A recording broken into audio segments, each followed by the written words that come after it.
What's going on, guys? This is Miles Education, giving you the tips that you need to be successful in your English class. Today, we're going to talk a little bit about persuasive rhetoric.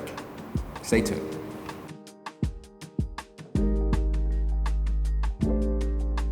So, I know persuasive rhetoric is a huge term. You probably don't understand what it means, but I'm gonna make it very simple for you today. All right? Rhetoric is another way of saying persuasive speech or writing, right? So whenever you're trying to persuade someone or get someone to do something that you want, you're using rhetoric. Now, how good your rhetoric is, that depends on how many of my videos you watched. All right, so there are three things that go with persuasive rhetoric. We're gonna call this the rhetorical triangle, either ethos, pathos, or logos. Now, something tells me that you've probably heard these words before, but you may have forgotten what they mean. So I'm gonna do a quick rundown of all three of these words, and then we'll be on our way to creating the best persuasive speech or writing text we can. Watch. Logos is an appeal to logic or reason. So whenever you're using this strategy, you're gonna be trying to use a few things: statistical data, testimonies, and you're also going to try to use evidence to prove your point is true. Now, whenever you're using this, you're going to be trying to appeal to someone's logical reasoning.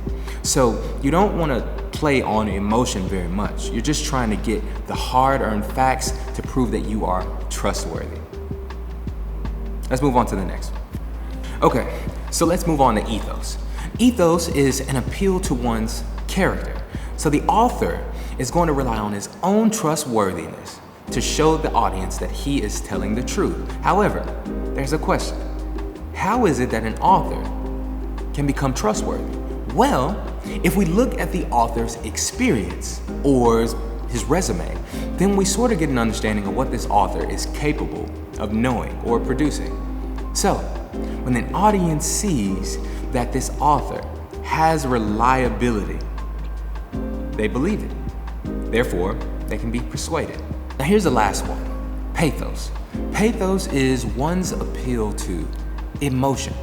You see, this one is super important because it ties to a very important human characteristic, our feelings.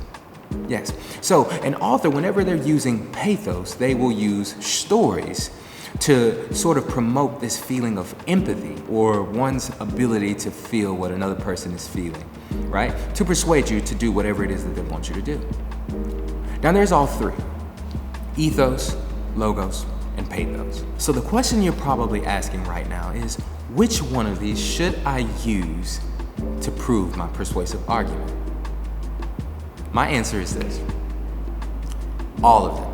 Yes, the best arguers, the best debaters are going to use all three of these areas to draw the audience in. They're going to use statistical data and testimonies and evidence. They're going to use emotional appeal to draw the reader in. They're also going to try to back their credibility up to prove that they're trustworthy to the audience. See, the best arguers find a way to use all three of these strategies. However, depending on who your audience is will determine which one you use the most. It's very important to determine who your audience is first, because you need to know which strategy is going to work the best, okay? So, there you have it. Rhetorical strategies, or the rhetorical triangle.